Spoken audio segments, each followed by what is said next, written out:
Allô tout le monde, on va faire la deuxième capsule de la section 1.11. Ça fait que dans la première capsule, on avait vu comment résoudre des systèmes d'équations avec, premièrement par la méthode graphique, puis ensuite on a vu une des deux méthodes algébriques qui était d'utiliser la méthode de substitution. Ça fait que là, cette fois-ci, on va parler plus en détail de la méthode d'élimination. Je sais que c'est pas complètement nouveau parce que vous l'avez fait l'année passée. Et puis, on l'a aussi utilisé quand on trouvait l'équation pour nos paraboles. Ça fait qu'on va regarder nos deux équations qu'on a ici. Ça fait qu'on résout encore le même exemple. C'est juste pour vous montrer qu'on obtient la même réponse, peu importe quelle méthode on utilise. Ça fait que la première chose que je veux que vous remarquiez, là, c'est que quand on veut utiliser la méthode d'élimination, on veut que les termes de chacune de nos équations soient dans le bon ordre. Ça veut dire qu'il faut qu'ils soient dans le même ordre. Fait qu'ici, on a nos premiers termes qui sont des x pour commencer. Ensuite, les deuxièmes termes sont les y. Et puis, le troisième terme qui sont chacun du même côté du signe d'égalité. Et puis, qui sont les termes constants, fait où est-ce qu'on n'a pas de variable. Maintenant, ça ne fait pas de différence dans quel ordre ils sont, aussi longtemps que les deux équations ont le même ordre. Ça fait qu'on veut regarder, puis aussi, vous allez remarquer que pour pouvoir éliminer une variable, c'est ça le but de la méthode d'élimination, c'est d'éliminer une variable, il faut qu'on ait une des deux variables qui ait le même coefficient. Maintenant, le signe peut être le même ou peut être différent. Ça va déterminer si on va additionner les équations ou si on va les soustraire. Mais il faut que le chiffre devant une des deux variables soit pareil. Fait que si on regarde dans nos deux équations qu'on a là, notre première équation, le coefficient de x, c'est 2. Puis, dans notre deuxième équation, le coefficient est 1. Fait qu'on sait que si on voulait éliminer la variable x, il faudrait qu'on multiplie la deuxième équation par 2. Ensuite, si on voulait éliminer, on pourrait aussi choisir d'éliminer les y.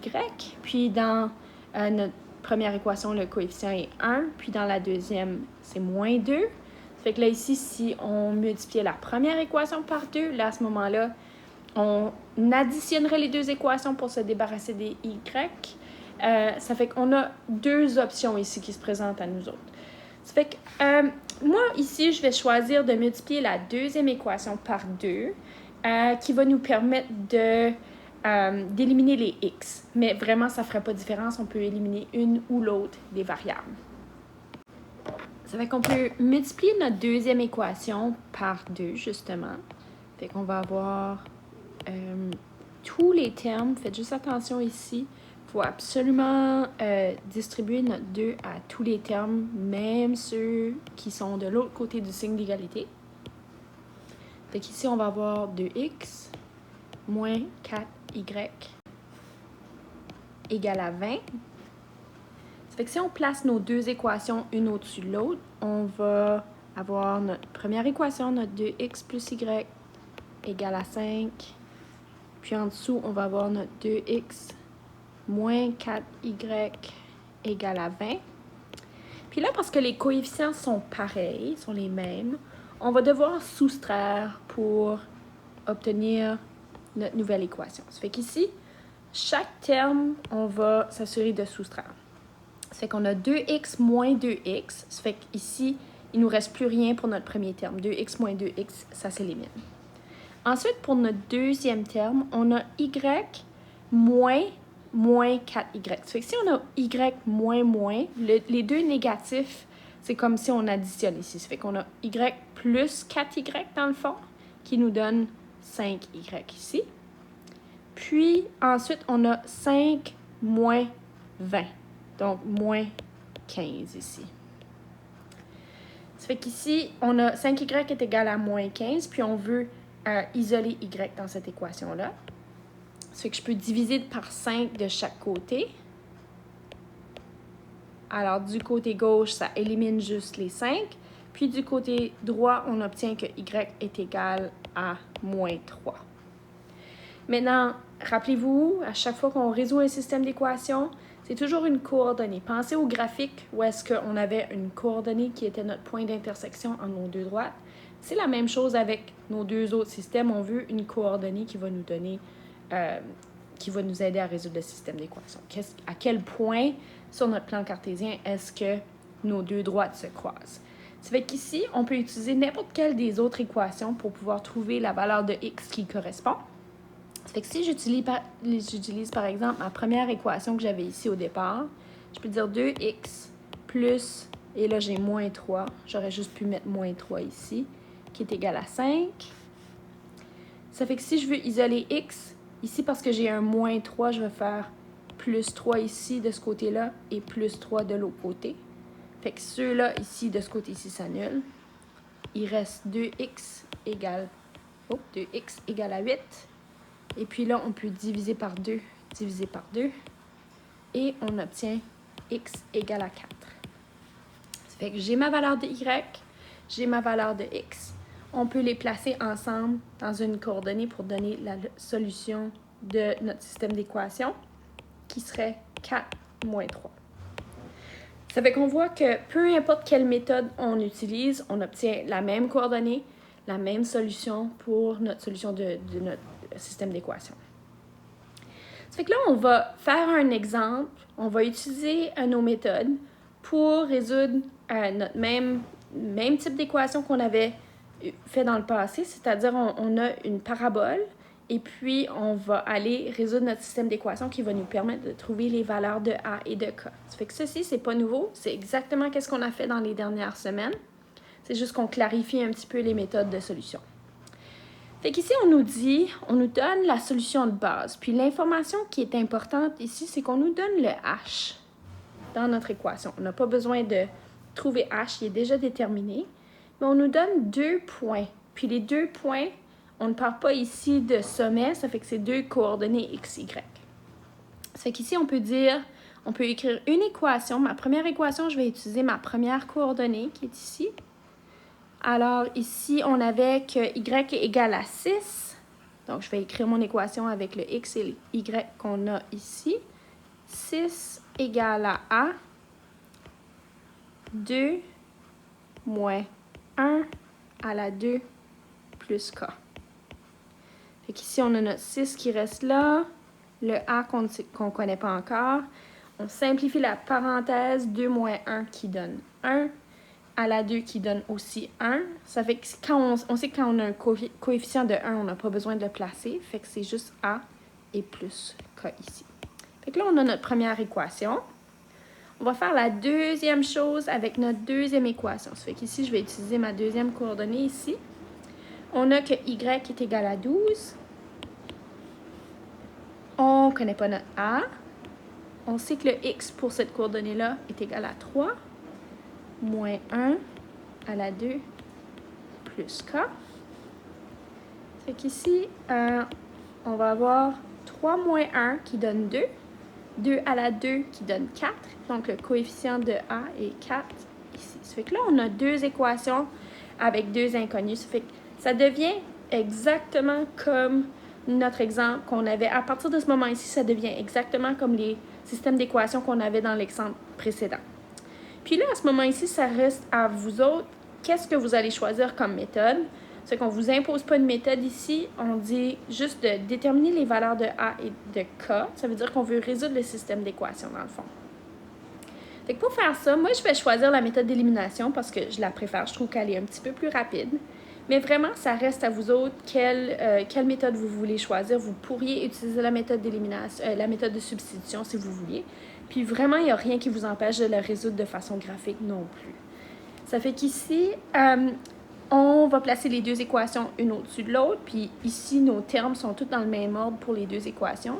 Puis on remarque que les K ici ont déjà le même coefficient. Ont tous les deux un coefficient de 1. Ça fait qu'on n'a pas besoin de faire l'étape précédente. Tout à l'heure, notre exemple précédent, quand on avait multiplié une des équations par un terme constant, on n'a pas besoin de faire ça ici parce que le K a déjà la même valeur. Fait qu'ici, je vais placer mes deux équations une au-dessus de l'autre. 6 égale à A plus K. Et puis, 12 égale à 4A plus K. Et puis, je vais devoir soustraire mes équations pour pouvoir éliminer la variable K. Fait qu'ici, je vais avoir 6 moins 12 qui donne moins 6. A moins 4A qui donne moins 3A. K moins K qui donne 0. C'est qu'on a moins 6 égale à moins 3A. Si je veux isoler mon A, je vais diviser par moins 3 ici et diviser par moins 3 ici. Ça fait que mes moins 3 ici s'annulent. Il reste juste A. Et moins 6 divisé par moins 3 qui donne 2. Ça fait qu'on a que A égale à 2. On a trouvé notre première variable. Et puis ensuite, si on veut trouver K, on peut tout simplement remplacer 2 dans une des deux équations. Ça ne fait pas de différence laquelle. C'est que si je dis 6 égale à 2 plus K et que je veux isoler K ici, là-dedans, je peux faire moins 2 ici, moins 2 là. Et puis de ce côté-là, il nous reste juste le K et on obtient que K égale à 4. Fait que tout ce que ça nous demandait ici dans cet exemple-là, c'était de trouver les valeurs de A et de K. Mais juste pour rendre ça un petit peu comme un autre problème qu'on pourrait avoir sur un test, puis comme vous avez déjà eu sur votre test demi-bloc, je veux juste vous montrer que si on vous demandait d'écrire l'équation, tout ce que vous avez besoin de faire, c'est de prendre votre équation dans le problème. Et on nous a déjà donné la valeur de H. Ça fait qu'on a juste besoin de remplacer le A et le K à l'intérieur et on va obtenir notre équation. Ça fait qu'on aurait Y égale à 2, X moins 1, n'oubliez pas l'exposant, plus 4. Et ça serait ça notre équation ici, sous la forme canonique. Maintenant, la dernière chose que je veux discuter avec vous autres, c'est quand on a un système d'équations, puis vous allez remarquer que nos deux équations ici sont des équations, des fonctions linéaires. Ça fait qu'on a des relations linéaires ici, ça veut dire qu'on n'a pas d'exposant 2. Les exposants sur chacune des variables est juste 1.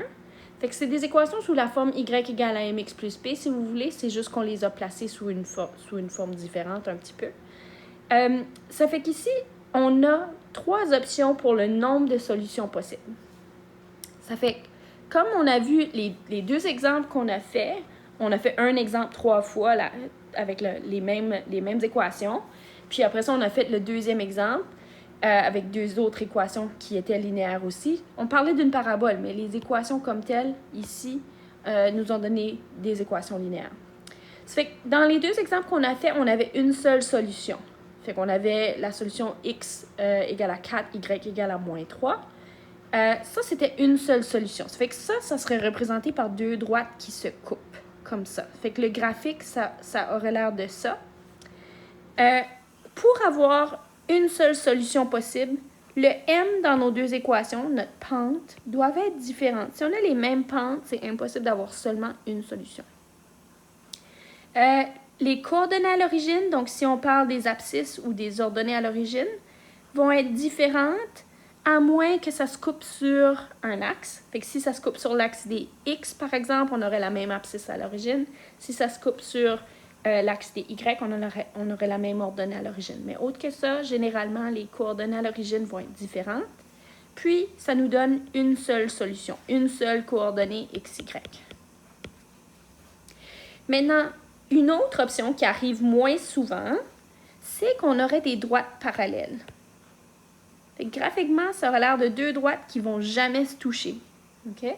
Fait que si les 2 droites sont parallèles, ça veut dire qu'on a un m qui est identique. Ça fait que le m serait pareil pour les 2. On va avoir différentes ordonnées à l'origine, différentes abscisses à l'origine.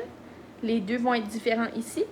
Puis ça veut dire si les 2 droites se touchent jamais, on n'a aucune solution.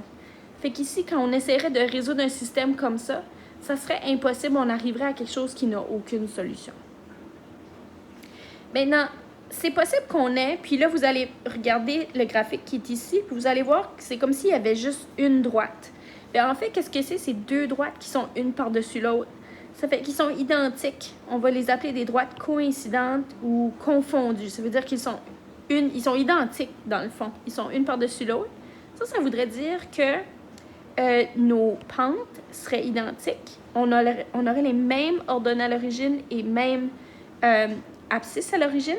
Puis ça veut dire qu'on a une infinité de solutions parce que chacun des points sur cette droite-là, chacun des points ici, là, partout sur la droite qui continue à l'infini dans chacune des directions est aussi une solution. Ça fait que parfois, vous pourriez penser, deux droites pareilles, c'est évident qu'ils sont pareils, ça va être la même équation. Mais il y a certaines situations où est-ce que les deux droites, en les regardant, les deux équations, en les regardant immédiatement, ont peut-être pas l'air exactement pareilles.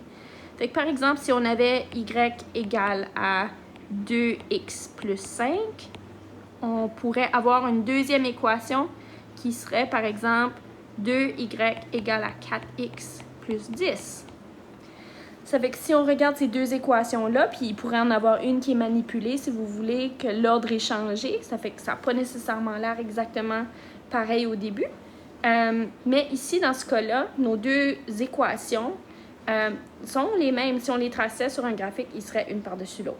Ça fait que c'est important de parfois regarder, manipuler un petit peu pour pouvoir déterminer est-ce que chaque coefficient, est-ce que ça peut simplifier pour donner exactement la même droite. Ça fait que c'est ça pour le nombre de solutions possibles. C'est que c'est soit qu'on a une solution, aucune solution ou une infinité de solutions.